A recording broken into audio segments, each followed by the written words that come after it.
बच्चों, पर्यावरणम का कल हमने आधा पाठ पढ़ लिया था। उसके आगे हम पढ़ रहे हैं। सरितो गिरि निर्जराश्च अमृत स्वादु निर्मलम जलम प्रयच्छन्ति।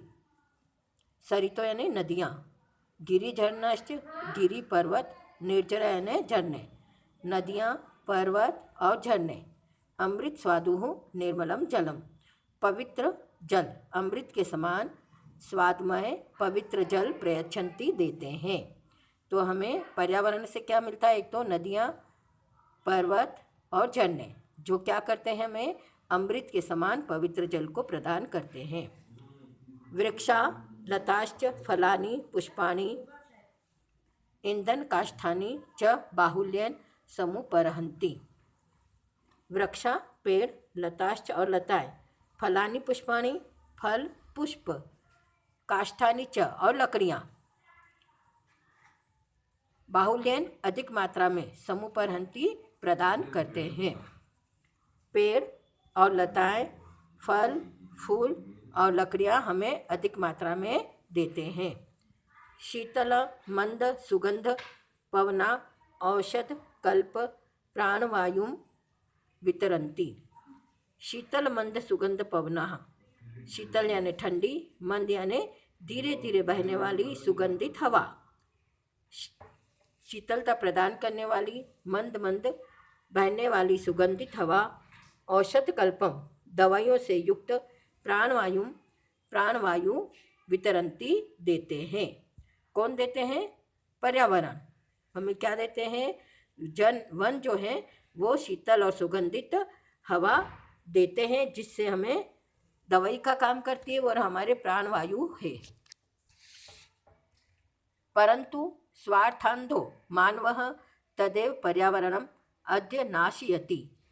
परंतु स्वार्थांधो, स्वार्थ में अंधा मनुष्य, तदेव उससे ही, तदधन एव वैसे ही, पर्यावरण को, अद्य आज, नाशयति नाश कर रहा है। फिर भी स्वार्थ में अंधा मनुष्य पर्यावरण को नष्ट कर रहा है। अद्य ने आज। स्वल्प लाभाय, थोड़े से लाभ के लिए, जना बहुल्यानि, लोग बहुमूल्य वस्तुनि नाशयन्ति, बहुमूल्य वस्तुओं का नाश कर रहे हैं। मनुष्य क्या कर रहा है? अपने थोड़े से स्वार्थ के लिए कीमती बहुमूल्य पर्यावरण का नाश कर रहा है। जनाः यंत्रागाराणां विषाक्तं जलम नद्यां निपातयन्ति। जनाः लोग, यंत्रगाराणां कारखानों के, विषाक्त यानी जहरीले, जलम जल को, नद्यां निपातयन्ति नदी में फेंक रहे हैं, नदी में गिरा रहे हैं। तो लोग क्या कर रहे हैं? कारखानों से जहरीले जल को नदियों में गिराया जा रहा है, गिराते हैं। तेन उससे, मत्स्यादीनां जलचराणां च क्षणन एव नाशो भवति। उससे क्या हो रहा है? जो कारखानों से विषाक्त जहरीला जल नदी में गिर रहा है, उससे क्या हो रहा है? तेन उससे, मत्स्यादीनां मछलियों आदि, जलचरों जल में रहने वाले जीव का, क्षणेनैव क्षण भर में ही, नाशो भवन्ति नाश हो जाता है, वो मर जाते हैं। अगर पानी में जहरीला जल होगा मिला हुआ, तो निश्चित रूप से जो प्राणी है, जलचर हैं, वो उनका नाश निश्चित है, वो मरेंगे ही। नदी जलम अपि तत्सर्वार्थ सर्वथा अपेयम जायते। नदी जलम अपि, नदियों का जल भी, तत्सर्वथा अपेयम, तो वह सर्वथा अपेयम, पीने योग्य नहीं रहता है। क्योंकि नदियों में जब जहरीला जल मिल जाता है तो उसको हम पी नहीं सकते, तो नदियों का जल भी पीने योग्य नहीं रहता है। मानवाः व्यापार वर्धनाय, मनुष्य अपने व्यापार को बढ़ाने के लिए, वन वृक्षान, वन के जंगल के पेड़ों को, निर्विवेक बिना विवेक के, मूर्खतापूर्ण गति से, छिन्दन्ति काटते जा रहे हैं। लोग अपने व्यापार को बढ़ाने के लिए जंगलों के पेड़ को मूर्खतापूर्ण तरीके से काटते जा रहे हैं। तस्मात् अवृष्टि प्रवर्धते, उससे अवृष्टि, वर्षा नहीं होती है, वर्षा प्रभावित होती है, बाधित होती है।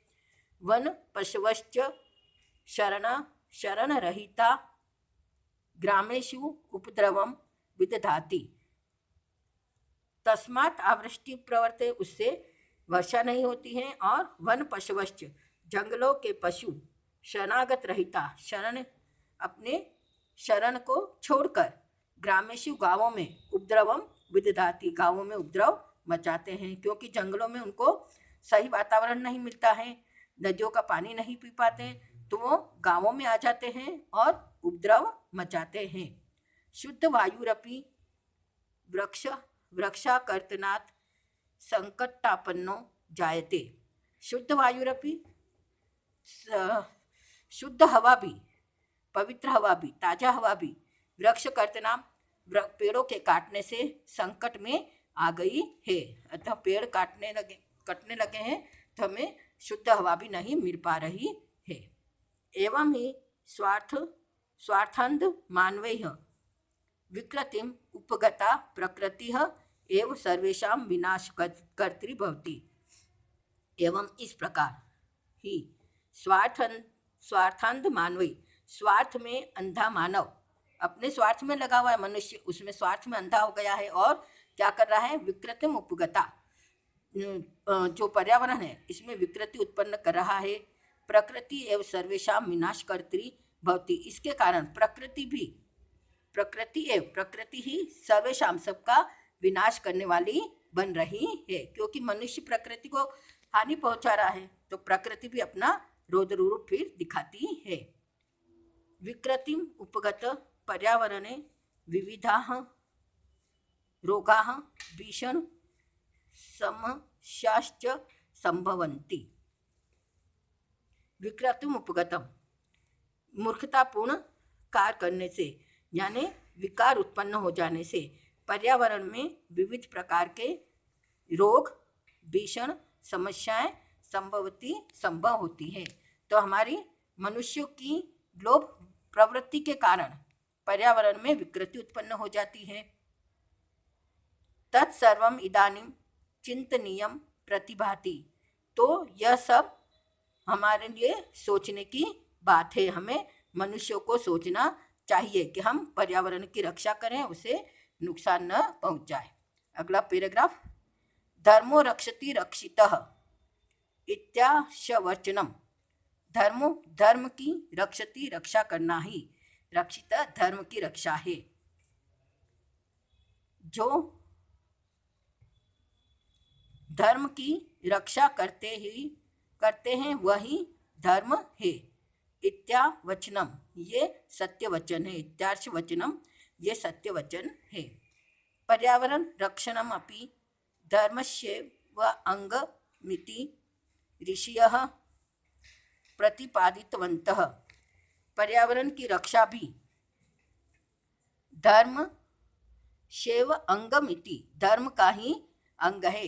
धर्म की रक्षा करते हैं हम, तो धर्म की रक्षा, पर्यावरण की रक्षा करना ही धर्म की रक्षा भी है। ऋषियः प्रतिपादितवान, ऋषियों ने, हमारे ऋषि मुनियों ने यह कहा है कि पर्यावरण की रक्षा करना ही धर्म की रक्षा है।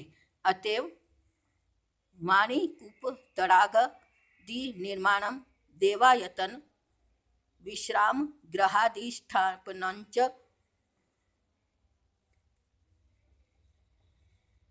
अतएव, इसलिए ही वापी यानी बावड़ी, कुपात यानी कुआ, तड़ाग यानी तालाब आदि का निर्माण, देवायतनम, देवायतनम यानी मंदिर, बावड़ी, कुआं, तालाब और मंदिर का निर्माण, विश्राम गृह यानी धर्मशाला आदि का निर्माण हमें करवाना चाहिए। पीछे धर्म सिद्धे स्त्रोत, ये सब कार्य धर्म के स्त्रोत के रूप है, अंग हैं। ये सब जो कार्य हम करते हैं, बावड़ी खुदवाते हैं, कुआं बनवाते हैं, तालाब बनवाते हैं, मंदिर बनवाते हैं, ये सब धर्मयुक्त कार्य है। कुक्कुर, मकर, सूकर, सर्प, नकुलादि स्थलचराः, मत्स्य, कच्छप, मकर प्रभृतयः जलचराश्च अपि रक्षणीयाः यतः ते स्थलम